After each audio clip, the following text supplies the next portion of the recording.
All right, welcome everyone to another LDI live stream.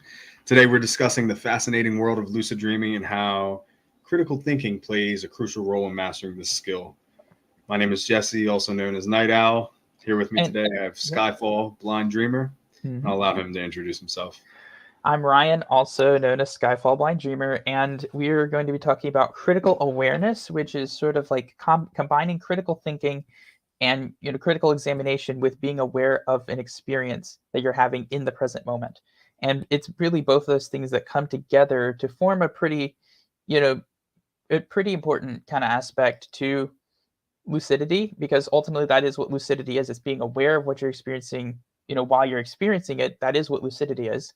In when applied to dreaming, you're aware that you're dreaming while you're dreaming, and being critical of what you're experiencing, examining it and looking for potential dream signs, which we'll get to, is a part of that. Yeah, I agree. Lucid dreaming allows us to become aware and even sometimes control our dreams. It's not just a fantastical experience, but also a practice that benefits greatly from clear thinking and mindfulness. So, with that being said, let's sort of define critical thinking as it applies to lucid dreaming.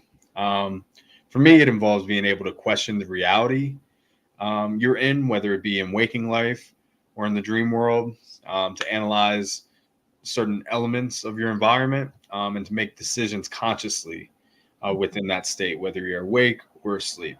Ryan, what do you think of that? So critical thinking comes down to being able to think about your thinking, examine it from almost like a meta perspective. Instead of just taking it for granted, actually examine what your thinking is like, understand why you're thinking a certain way. And when you apply this to lucid dreaming, you get into the awareness aspect.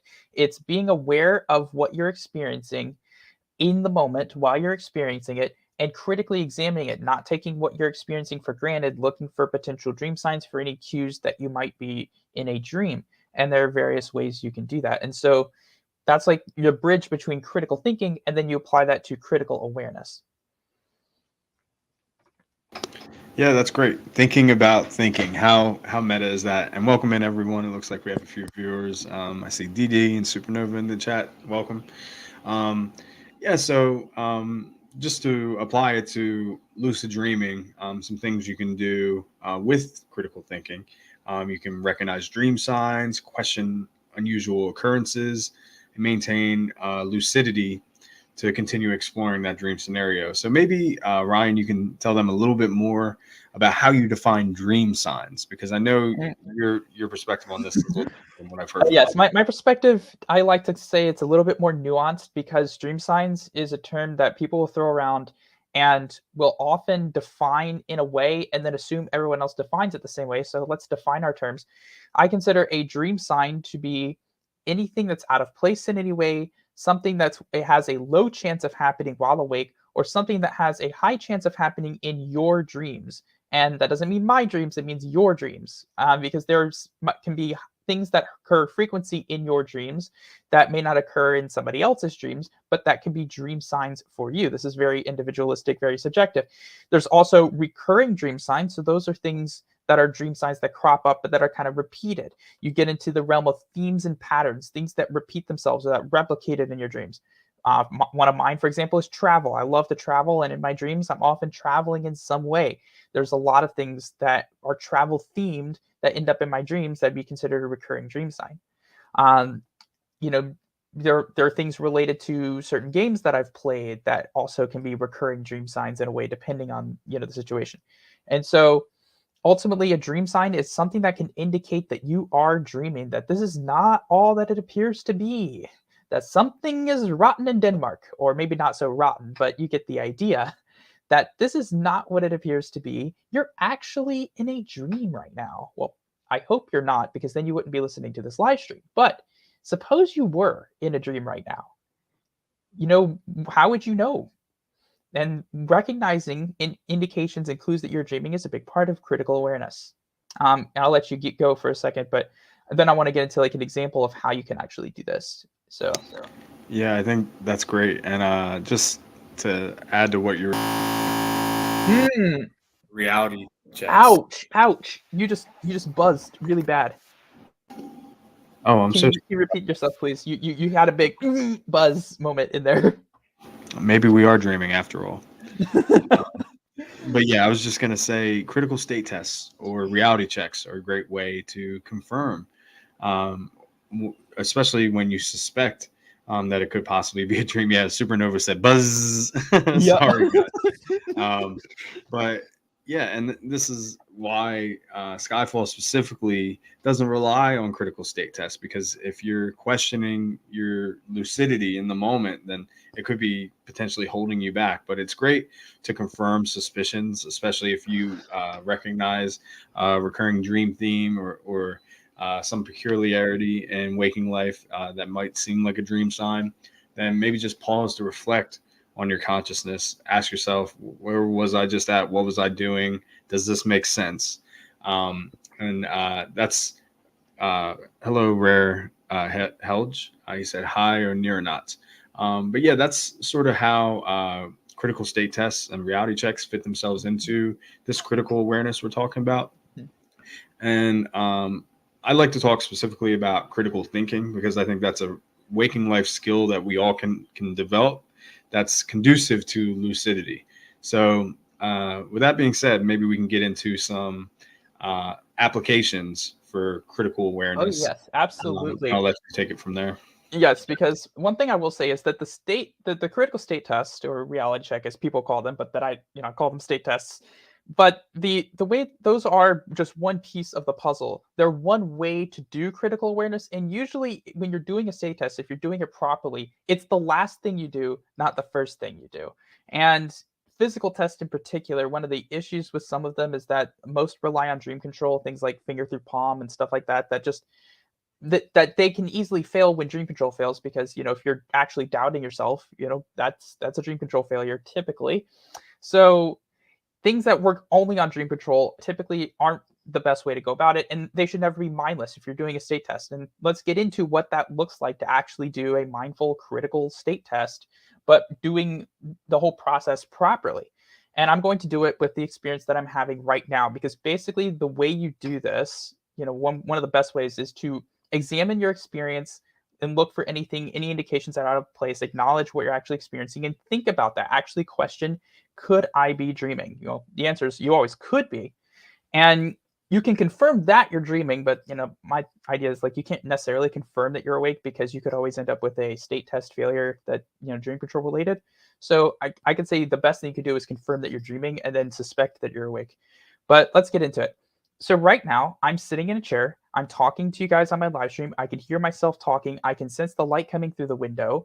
I can feel my hands that are really cold in my lap, and everything around me, the table, the chair, the room itself. I can hear sounds coming from other rooms.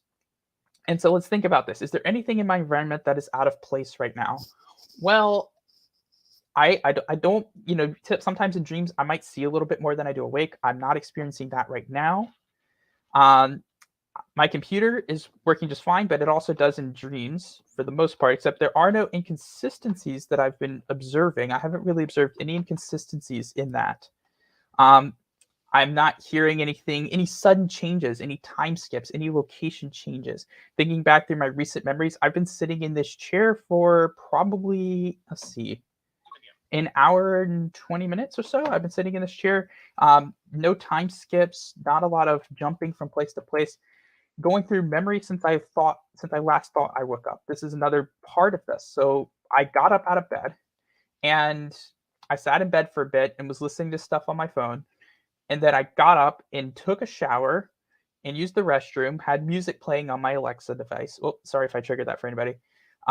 Came back, got dressed, took my sheets off, went downstairs, got lunch, talked to dad about the golf tournament, somebody hitting a hole in one on the ninth hole to just make the cut for the US Open, which is a thing that actually happened.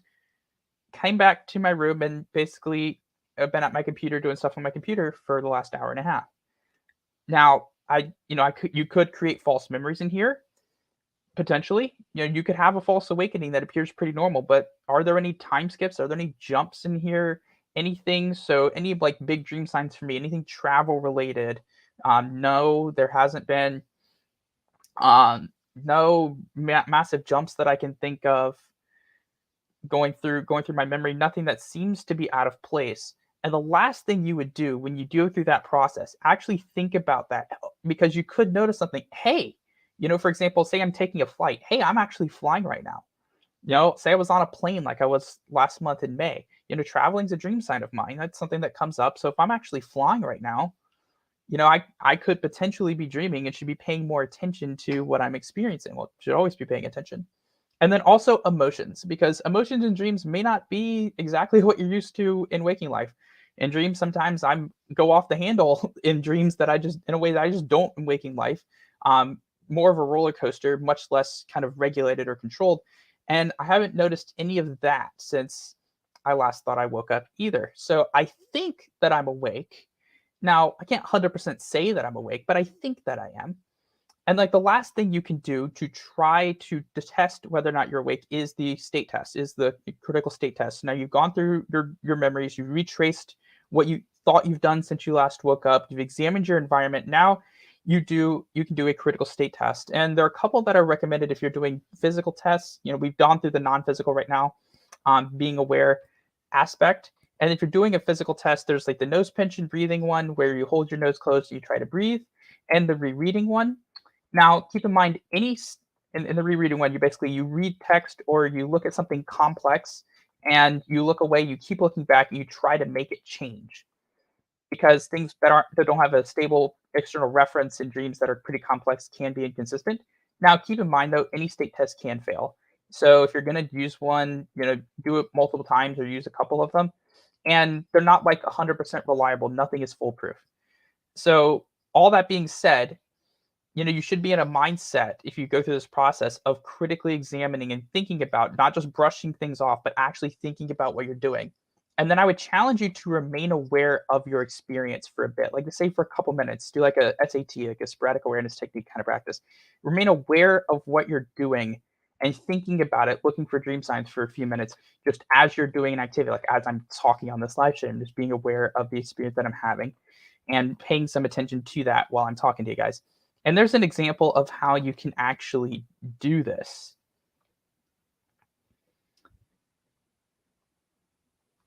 You there? Yeah, yeah, we're here. I was actually just doing it as you were talking. But I love that you say not to trust your state test, not to rely on one and just to go back to what you're doing, to try it a few times, or to try a couple of different ones, and to really imagine what it would be like if it were to change, if something were to go awry and indicate, well, maybe I could be dreaming. And that's actually the advice that I like to give people, that I don't hear a lot with reality checks. And that's to not just to assume you're awake and to do it, you know, um, passively without really thinking about it too much, to actually imagine, to use your imagination and to wonder, what would this be like if I were dreaming? What were to happen if I tried to push my finger through my palm? Really Not that felt, idea. my skin stretching, or what were to happen if I look at this text, look away, and look back? What might it say the next time? And to really just stretch your imagination. That's how I like to do state tests, and I also feel like it's conducive to control, because the more you practice that active imagination, the more likely those things are to manifest through intention within a dream. So yeah, good example of inconsistencies in text. I do this in Braille in dreams. And just last night I had a dream. I was in an elevator in a hotel somewhere. So again, travel themed. And there was a button for the 82nd floor right next to one for the 26th floor. And that makes a whole lot of sense. Absolutely makes a lot of sense. But one thing I would say is a mindless state test, one that's done without really thinking about it, one that's not really critical, one that's just going through the motions of a physical test and just doing it like that, like just in one moment and mindlessly doing it, is about as useful as a screen door on a submarine. Don't do that. That's not helpful. And aside from the finger through palm just not being a reliable state test, not going to go there.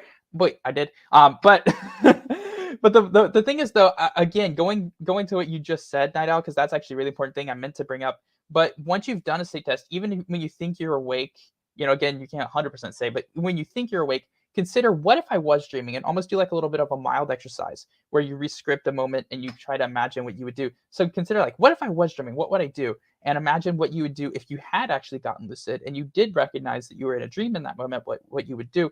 And that's almost like a daytime mild exercise that you can do as part of state testing.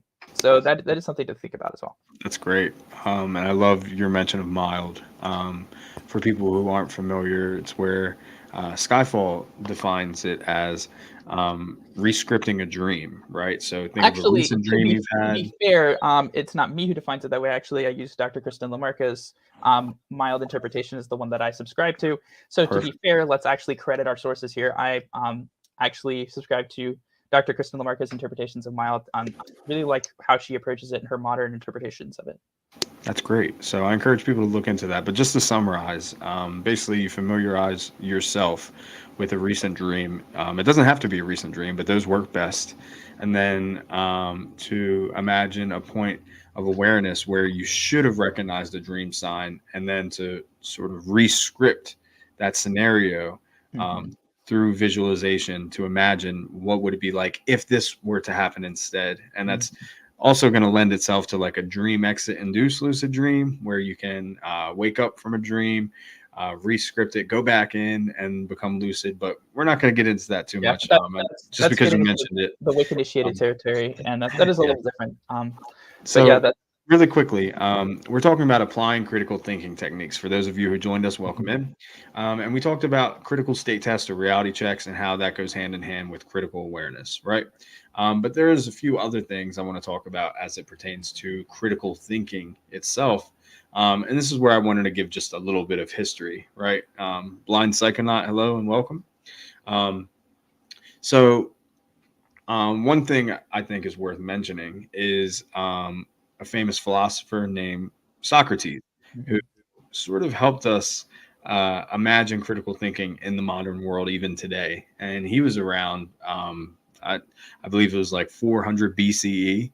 And he didn't really even write anything down, which is amazing because he's almost known for having these lengthy conversations. I won't even call it debates. They're more like discussions, right?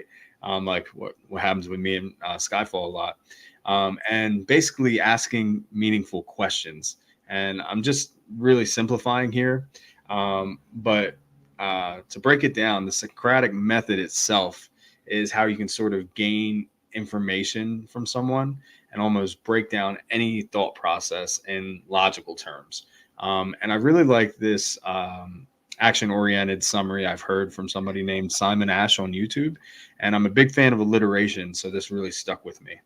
And the first step of the Socratic method is to receive. You sort of take in what somebody's telling you, right? Just like I'm doing now. Just think for a moment whether or not you agree with what I'm saying. And then you want to reflect it back to that person. So this is a great time to like paraphrase or did I understand you correctly? Um, so receive and then reflect. And then you want to restate. So that's where you can sort of start to break down what somebody's saying and interject with argument almost. And this is where you start to poke holes in somebody's understanding of what they're actually saying.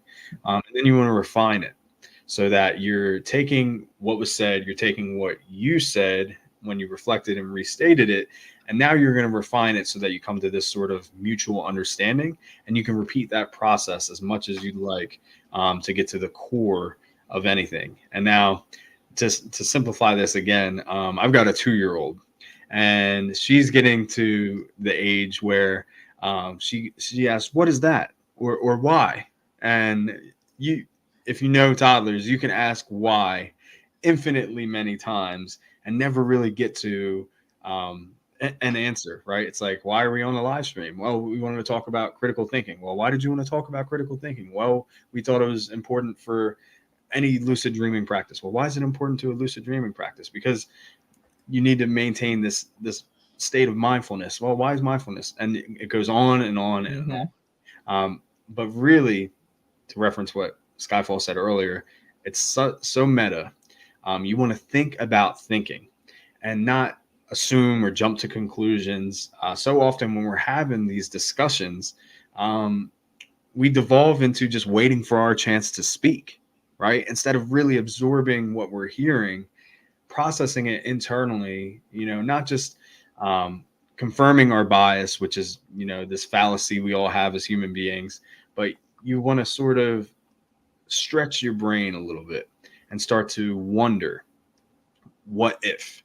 And that's sort of the essence of Socratic reasoning as I understand it. But some more fun facts about this guy. Since he didn't really write anything down, I thought I'd mention one of his students. Plato, the Republic. Plato, yes, thank you. So if you know about Plato and the allegory of the cave. I've read Allegory of the Cave and the Apology, actually. I had to read that a few years ago. Great. And so very well read in philosophy. I love to hear that. But yeah, so that's just a quick reference point. And then it also made me think of another famous philosopher, Rene Descartes, who sort of said, "It is what it is." That's my favorite phrase. I like cogito ergo sum. I think, therefore I am. I think, therefore I am. Perfect. And I actually want to argue that it also is what it is not, right? So we might not ever truly understand everything that we don't know or couldn't possibly know, but through process of elimination, we can sort of get close. And that's the way a lot of empirical science works nowadays. And I thought I would do this fun little exercise with you, Skyfall, while you're here, and anybody who's in the audience can play along with this as well. I want you to guess what's in my hand. Well, first off, welcome Blind Psychonautic, because I actually do know him from Reddit and outside of social media.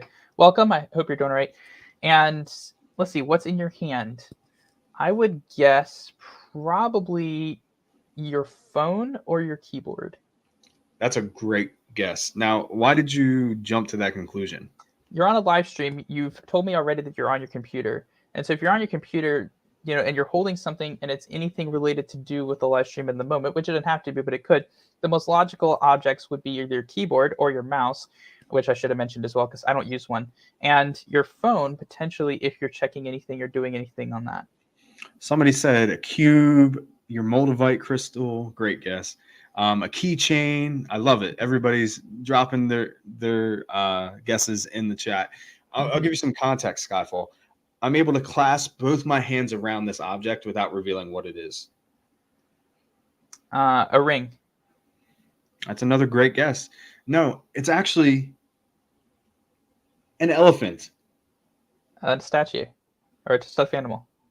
Exactly. It's a little wooden statue, a carving of an elephant. Right.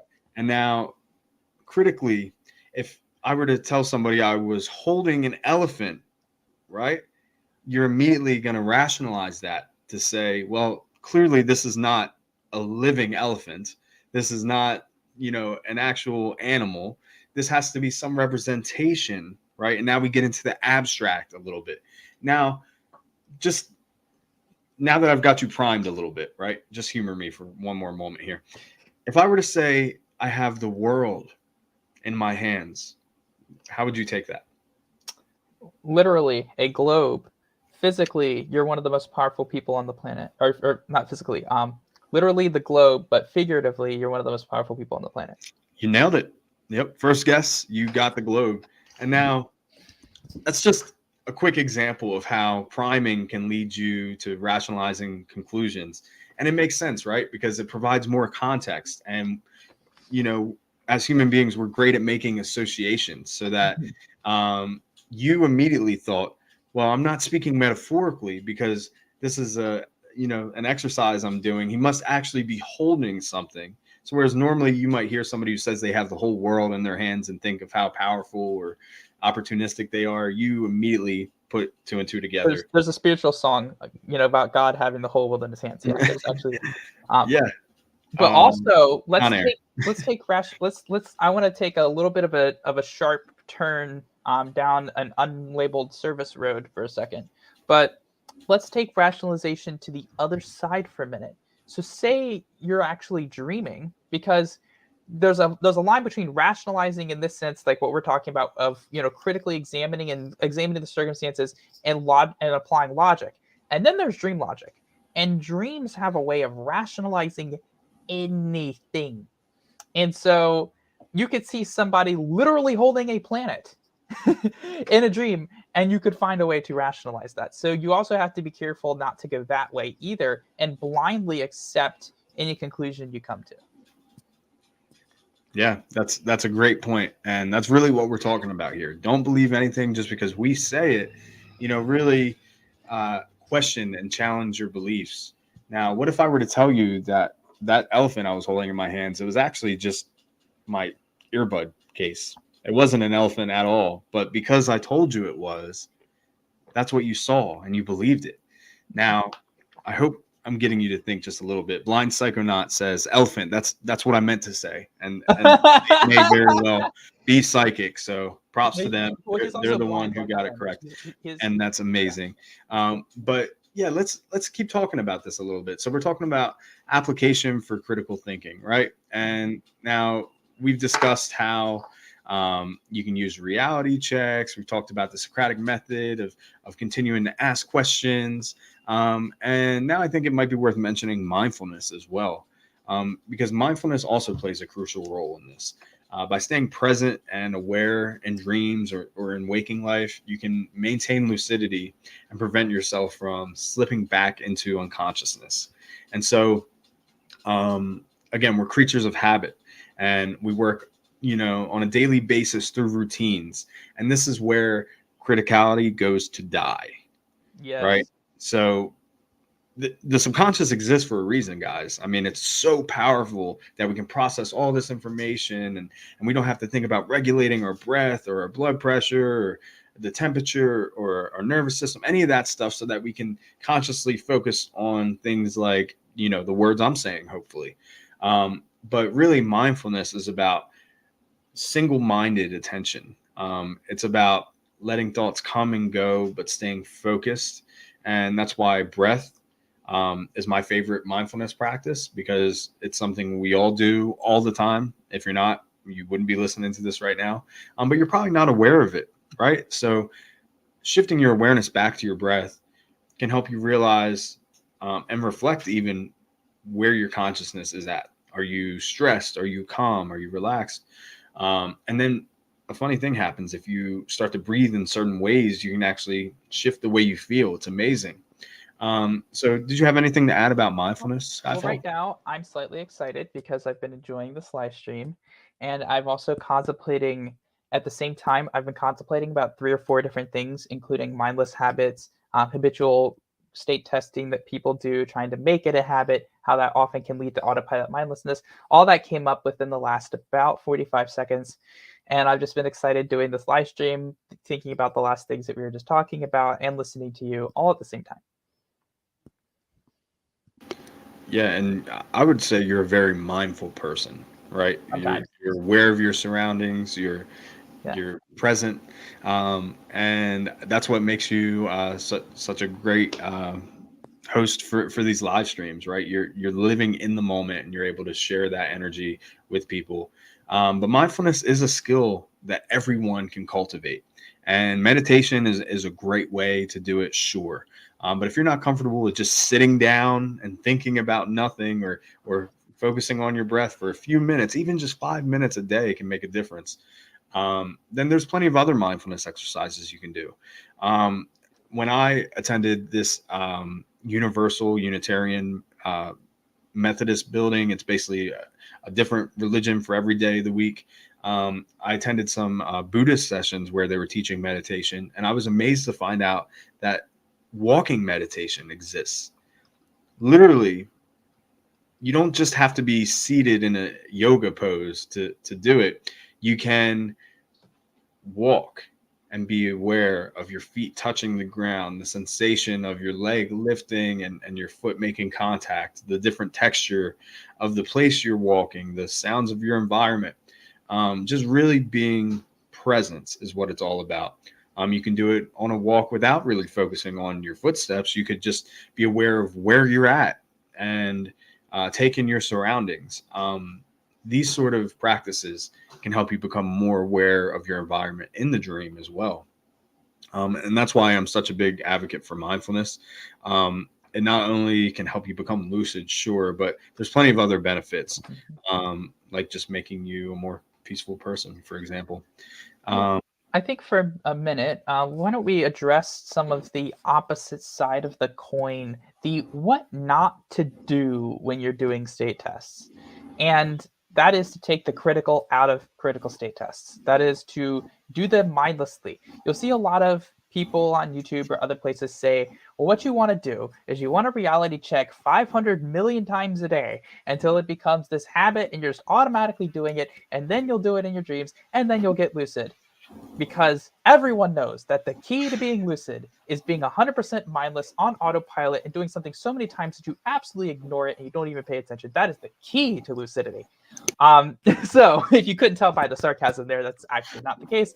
And basically, the biggest problem is most habits are mindless habits. There are some habits that can be mindful, but most habits are mindless habits. Most habits are habits for a reason. We do them without thinking about them. And that is the exact opposite of what you want with state testing or with critical awareness in general. You want quality over quantity.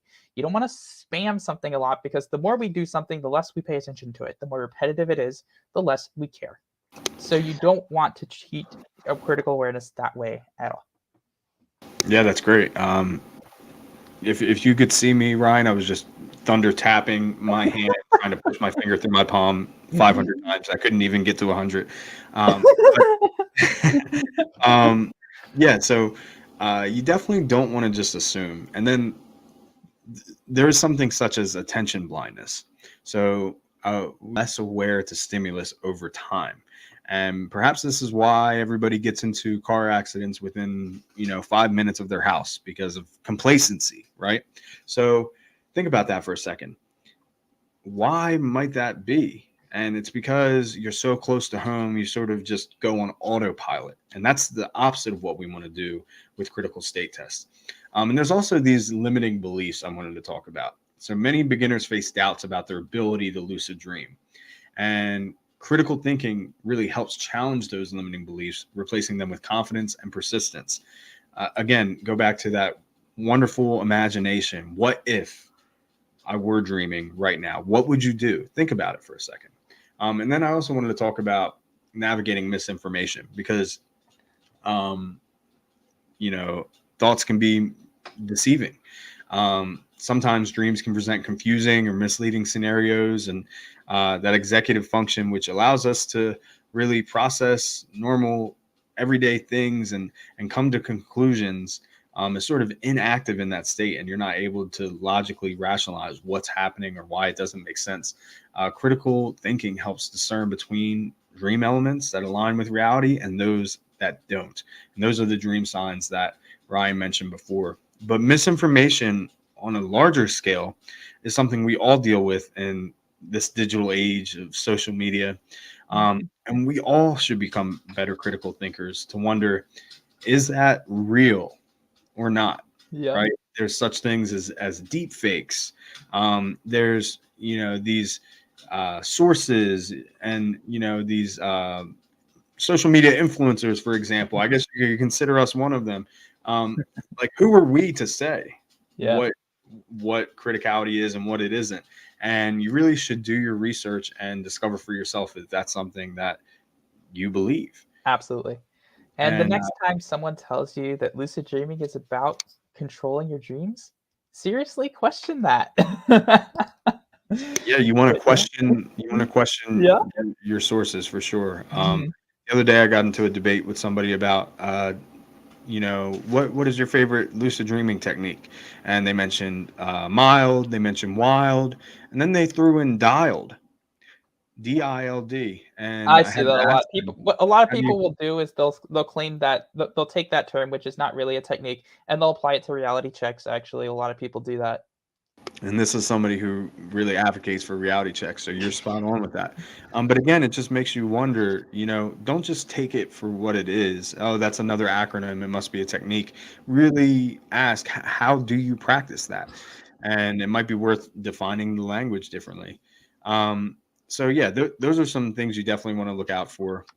Don't just assume, right? If it's a celebrity advocating for a product, realize that they're probably getting paid to promote this. They're just not, an avid customer of this brand. So really just be aware of the extent we're influenced in waking life and in dreams by making those sort of assumptions. And this is sort of like the bright side of criticality. I want to get through this now that we're about half hour in. I want to talk about creativity, right? So earlier we talked about how to properly do a critical state test or a reality check, and how to be creative about your expectations, not just to go through the motions mindlessly, but to be more mindful, to pause and reflect what if. And creativity is essential for shaping dream experiences. Critical thinking allows you to creatively manipulate dream elements and explore all of the possibilities of whatever you can imagine. And that's where drawing inspiration from dreams really comes in. So lucid dreams themselves can often spark creative ideas or solutions to waking life challenges. Just last night, I had a dream about putting diesel fuel into my car. And I thought, well, maybe it's time for an oil change. So, draw inspiration. Maybe those two things aren't, one-to-one, but again, think about, well, I'm worried about car trouble. So what can I actually do with agency to change that feeling, to make sure that, my dreams are inspiring a life of imagination? Critical thinking really helps you analyze and integrate these insights effectively. Absolutely, it does. It is an important thing to do, and this doesn't just apply to lucid dreaming. It applies to life in general. In fact, if you're critically examining and thinking and questioning things and being more aware of what you see, it just helps you with life in general, like with products and things that Nina was just talking about, and with waking life experiences. Not to take everything you see at face value, but to actually examine it and to understand it, and to take a step back and then consider whether or not you actually agree with that. That's just an important life skill, and it just happens to apply really well to lucid dreaming. So yeah. Yeah, that's great. And I encourage everybody to go for a walk, to explore their immediate surroundings with fresh eyes, right? Even if it's just, your home, exploring your own house and noticing something you might have neglected to pay attention to for quite some time, and really imagining the potential. Like, why is this thing there? How can, I experience it differently now that I'm trying on my critical thinking hat? And I just wanted to mention before we wrap up here, there's a difference between knowledge and wisdom, right? So knowledge, you can acquire a lot of facts, but through wisdom, you know how to make connections and apply the information you are aware of to create a change or to accomplish something. Wisdom in the context of lucid dreaming involves using knowledge gained from practice and experience to navigate dreams wisely, right? Yeah. So critical thinking ensures that decisions made in dreams align with personal growth and exploration. That's how I use my practice. And so somebody in the chat said, I'm not fully sure what state testing is. Sorry if I said that wrong. Okay, so go ahead, Ron. You take it. State testing is basically it's part of critical awareness. It's where you're actively attempting to create a situation where you would potentially notice a dream sign. Instead of actually examining your environment looking for one, you're actively trying to create one. And so what you're doing is you're critically examining your environment, critically questioning and thinking about whether or not you're actually dreaming, and then taking some sort of action to try to demonstrate whether or not you are dreaming, and applying, critically examining the results of that response. You're trying to create a dream sign, basically. It's like the last step in critical awareness. It's like when you've done everything else and you haven't come to a conclusion, that's the last thing you do is a state test. Yeah, it's a great way of putting it, Skyfall.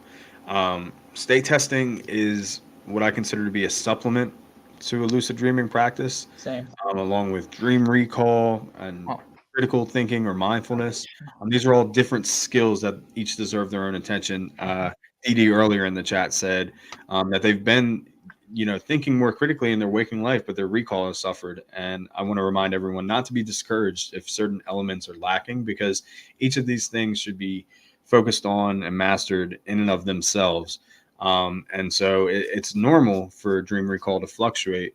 Critical thinking works the same way, right? There's moments in your everyday life, like when you wake up in the morning, for example, you may feel more tired and less aware of your surroundings. And then perhaps after afternoon after you've had lunch and you've been moving for quite some time, you're at peak performance. It really depends on a lot of individual variables like your circadian rhythm and what type of chronotype you are, for example. How much So that's sleep why, did you get? Were you up for 30 hours the day yeah. before? Were you like there's Are so you many different hydrated, variables. right? Yeah. Some of the All these, variables are not even in necessarily under your control. Like maybe in that moment you may not be aware of everything. But yeah, I think the bottom line is with anything that's dreaming related, a lot of these things can fluctuate. It's not an exact science. Like if you follow these exact steps, you're going to get lucid. That's not how it works. This is a way to build up skills, and you can have a bad day. You can have days where things are fluctuating, going up and down. Don't beat yourself up. It may not even be your fault. In fact, it probably isn't your fault if you're actually, following steps and doing things properly. Don't stress over it. Stress is a real killer, and understand that these things do fluctuate. It's normal and it's to be expected and to be understood that that's not necessarily a problem with you. It's just that these things do fluctuate. And yeah, yeah, and you can't do everything all at once. So take it one step at a time. Each day is a new opportunity to practice all these skills that we talk about. And hopefully you can see that here at LDI, we believe every individual has their own personal approach to a practice that can work for them. So all we can do is share our experiences and base our information on the existing evidence and do our best to cite those sources so that you can do your own research to determine what works best for you. yeah. If you guys are interested in that mild guide from Dr. Kristen Lamarck I was talking about earlier, you can find that at mindfulluciddreaming.com. That's her website, and you can find that link there. Awesome, awesome. And anybody else who's wondering more information on state testing or critical state testing, we actually did have a debate you can find on this YouTube channel under the live video category, I believe. We did discuss some terminology and the different approaches to this. And as far as dream recall is concerned, we actually just did our first how-to video in this series on that specifically. So do go back and check out some of our older videos, because as we continue to expand, we're going to be referencing that content a lot. And again, each category sort of deserves its own time. So yeah, I mean, I encourage every one of you to apply these critical thinking principles to your own lucid living practice. Stay curious, stay mindful, and embrace the infinite possibilities that lucidity offers. I thank everybody for joining us for this discussion today. Can Hope I you all close keep this out? Or something? exploring. Yep, keep dreaming, and Can I'll I let close this Ryan. out? All right. This live stream, thank you everybody for showing up today. Really appreciate it, guys. This stream was brought to you by the Lucid Dream Initiative. If you'd like to know more and possibly subscribe to our newsletter, please visit us at ldinitiative.org. That is ldinitiative.org. Thank you. And good lucid dreams.